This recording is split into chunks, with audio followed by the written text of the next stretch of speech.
All right, everyone. This is our seventh episode of the Spiky Signal Show, where I sit down with some of the most exceptional revenue leaders in the revenue space.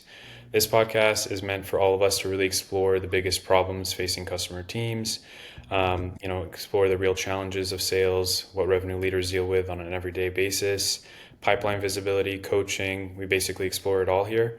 I'm your host, Waleed Shaarani, head of revenue over at Spiky.ai, and today I'm here with Mike Gibson, CRO at V4C and managing partner at Sirota Ventures.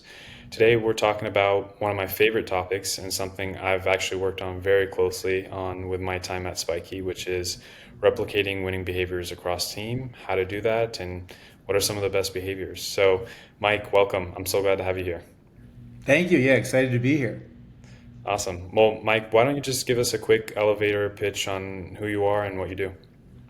Sure, yeah. Mike Gibson. I am based in Phoenix, managing partner for Sirota Ventures. Sirota Ventures has scaled. We've launched, scaled and even exited several services practices. Currently serving as the head of sales for a number of those portfolio companies. I've been in this role for about a year and a half. Prior to that, I was a senior area vice president at MuleSoft. I was at MuleSoft for 8 years. Awesome. Awesome. Well, super excited to just get into it. Mike, like I said, this has been something really close to my heart because at Spiky, that's exactly what we're doing, really trying to scale the best practices or the best behaviors across sellers on the team.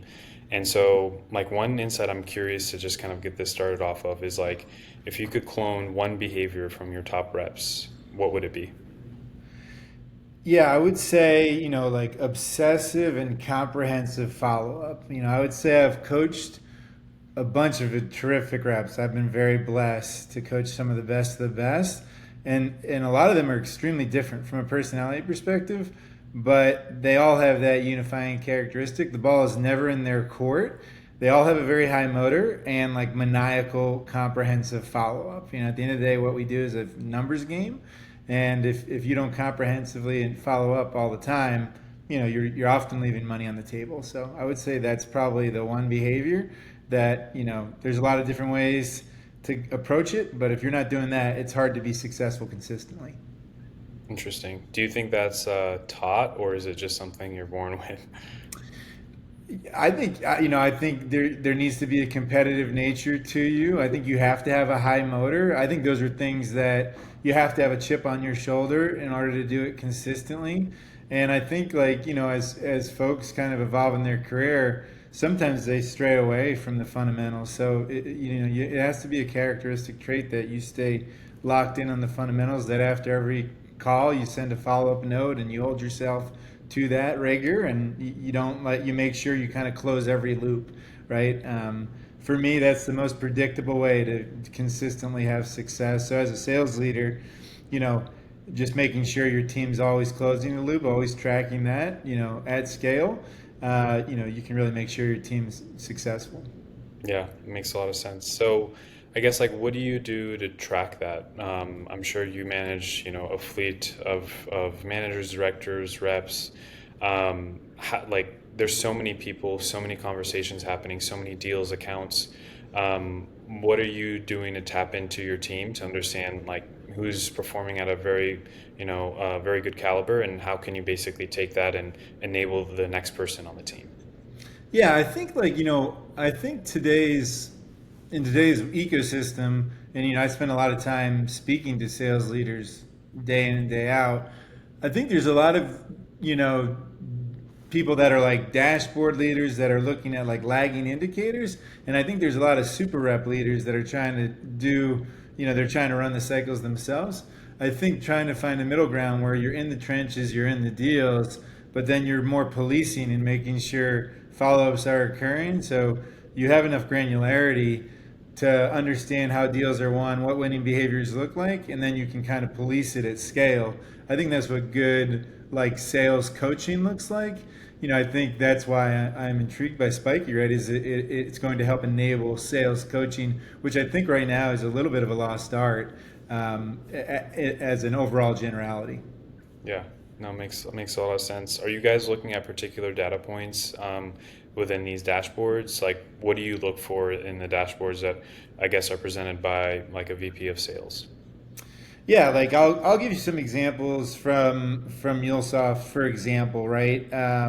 We knew we didn't look at lagging indicators. My big belief was, particularly as a second line leader, where I couldn't touch every deal. I knew that I had to identify winning behaviors and ensure that as a leadership team, we were monitoring them so that everyone on our team was producing. What we realized is that if everyone was producing, we would pretty much be at the top of the pile, right? If you start to look at statistics, that's across almost every ISV out there. If you can get your whole team contributing, you're going to have a great run. So for MuleSoft specifically, if our team was consistently doing strong discovery and they were taking the time to tailor the demos that we were putting in front of customers, and then if further technical validation was needed, we paused for a moment and did like a mutual success plan before taking action, understanding if we took these steps, it would drive a deal forward, as opposed to just blindly going into the night and just jumping over hurdles for the client. And then if we follow the best practices from a deal structuring standpoint, if we took those steps in the deal and we could check the boxes, like we won faster with less discounting at a higher percentage.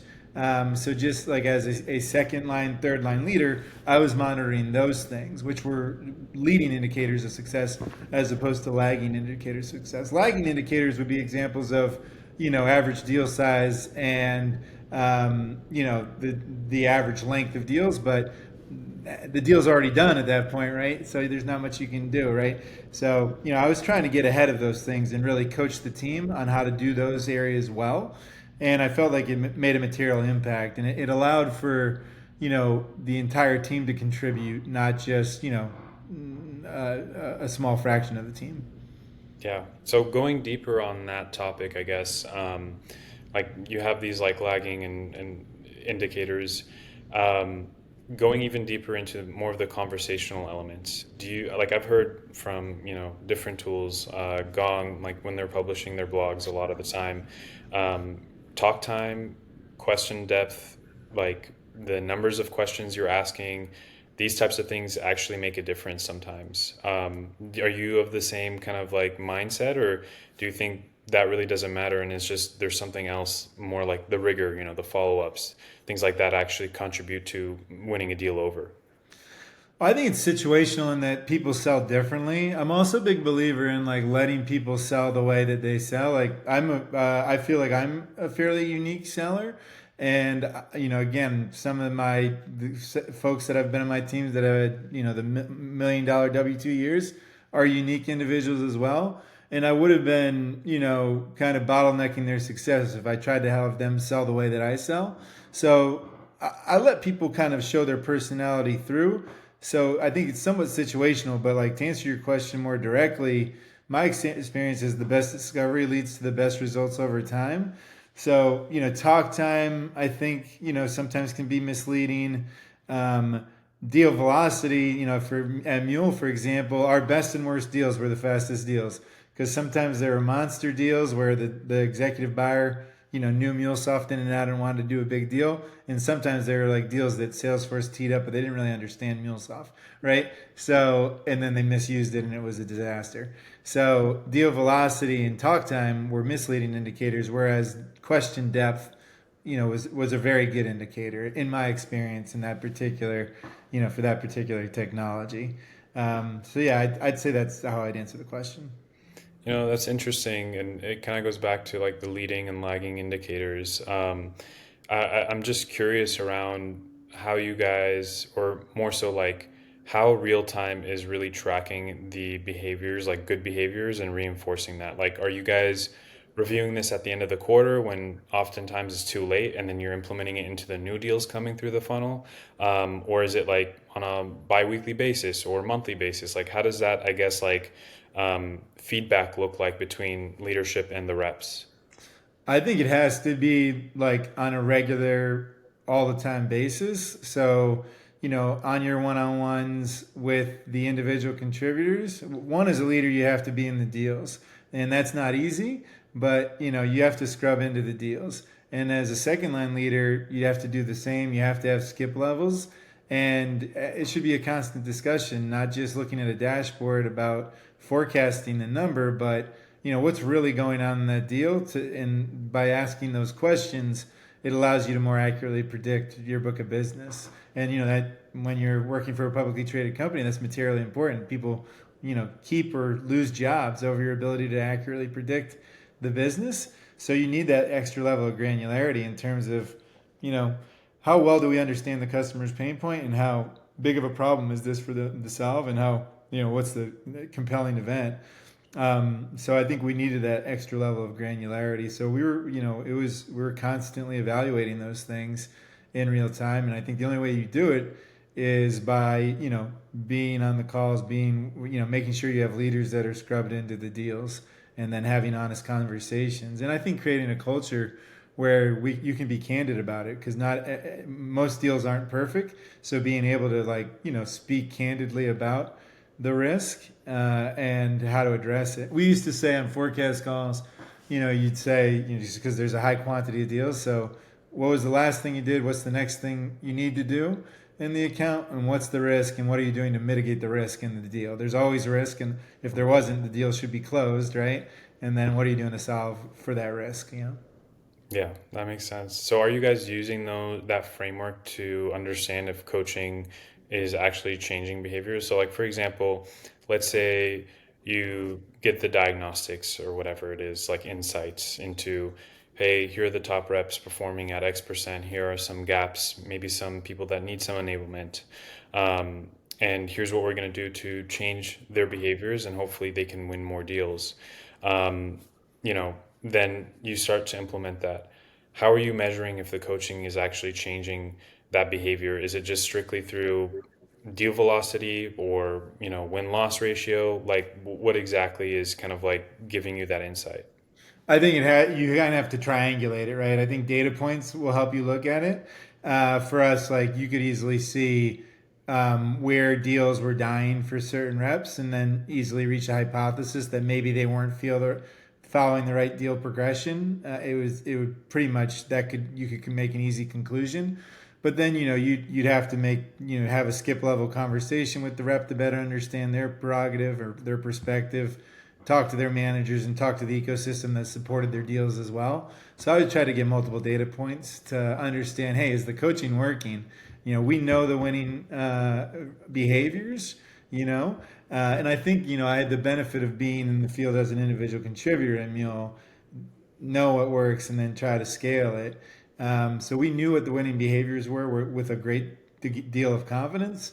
And then it was a matter of just, making sure our reps were following those. And I used a number of data points to ensure that was the case. Got it. Do you ever I think it combine? has to be quantitative and qualitative. Otherwise, the data tends to lie. Yeah, no, I completely agree. And I think there's always supposed to be some sort of human element to it.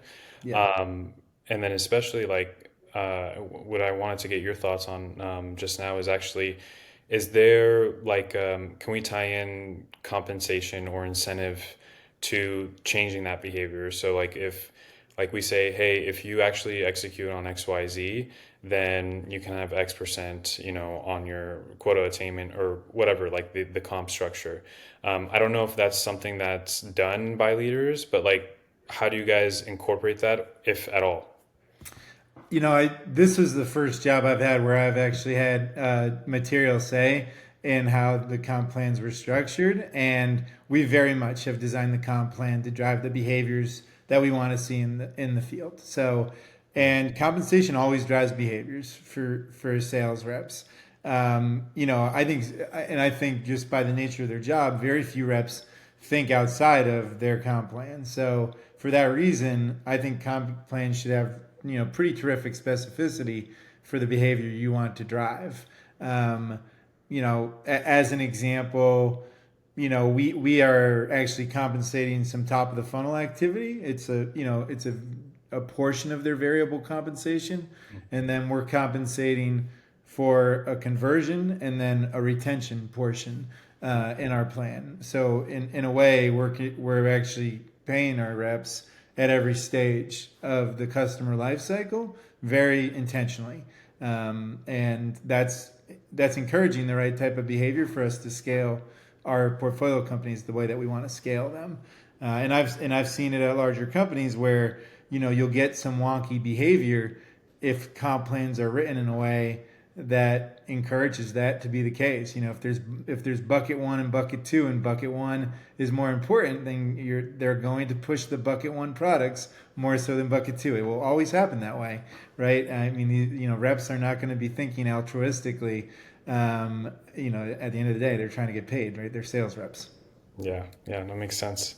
And then I guess like there's one question I wanted to kind of wrap this up with, as we're kind of like looking out in the future, and I've seen this with a couple of organizations, like they may focus a little bit more on the creativity in terms of sales. Like some sellers, like they will really think out of the box in terms of like figuring out how to win a deal versus not being consistent. So what do you think, I guess, like what will be the best sales org, in the future? Is it an org that thinks creatively, like creatively, or is it someone that's more consistent, or maybe both? I'll answer that with like a story. When I started in sales leadership, like my first quarter, I was really concerned about like coming in and being too, uh, you know, particularly because they were previously my peers. I didn't want to come in with too heavy of a hand.